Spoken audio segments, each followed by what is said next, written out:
Thomas the Train is no doubt one of the most famous and widely known engines worldwide. Whether or not you're a train enthusiast or don't know the first thing about railroads, you still might know Thomas the Train. But do you know the reason why Thomas wasn't really a useful engine in real life? Well, keep on watching this video to find out. For more than 6 decades, the cartoon has made its way across television screens, entertaining people with stories of imagination and exploration around the world. Many people have grown up with Thomas by learning valuable life lessons from the cartoon's highly rated television show. Thomas the Train has even become a favorite toy in many children's playrooms. At the same time, most of us are familiar with the little blue engine which could, but many probably need to learn the full story behind his adventures. So how did it all begin? Let's ride back to 1942 when the legacy of Thomas the Tank Engine was born. But did you know that Thomas the Train wasn't really the first engine of his kind? The story of Thomas dates back to the early 1900s.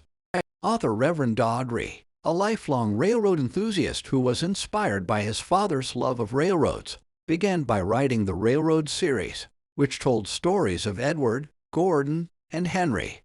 By the year 1910, many of the Stroudley 1 class train engines were worn out or inadequate for the heavier duties required of them.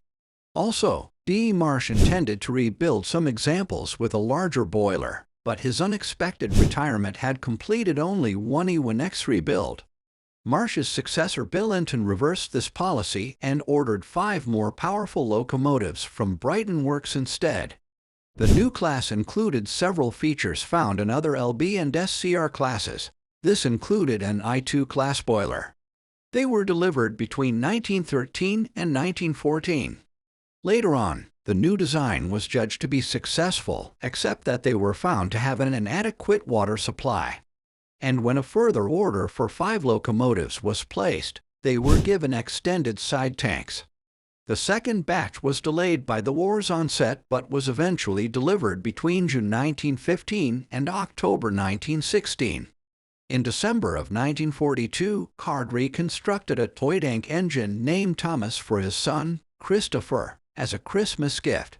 It wasn't until 2 years later that Thomas came into existence.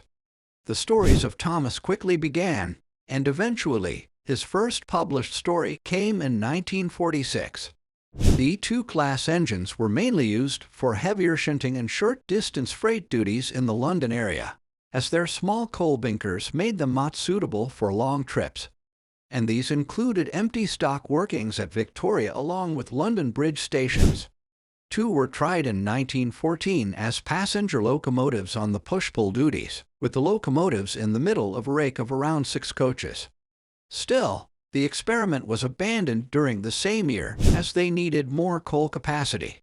But then, following the electrification of the Brighton line in 1936, this class was used as a replacement for the former London Chatham and Dover Railway D at the Herne Hill Marshalling Yard, around Victoria Station, and at Dover Harbour. During the Second World War, they even replaced the SRZ class at the Hither Green Marshalling Yard. In the mid-1950s, the class was tried out as shunters at Southampton docks and found to be useful, and 6 examples were retained for this purpose until their replacement by the British Rail Class 070 Soul shunters in the year. The withdrawal of the class took place between 1961 and 1963, and were all scrapped. Now none have survived to preservation. But a proposed project has been announced to build 110, the next member of the class. The major modification will be a larger coal bunker. What are your thoughts on this? Let us know in the comments section down below. If you enjoyed today's video and found it interesting, then make sure to leave us a thumbs up. And do not forget to subscribe to our channel and click on the bell icon to be always updated with the most exciting content as soon as it's uploaded. Thanks for watching. See you again soon in another video.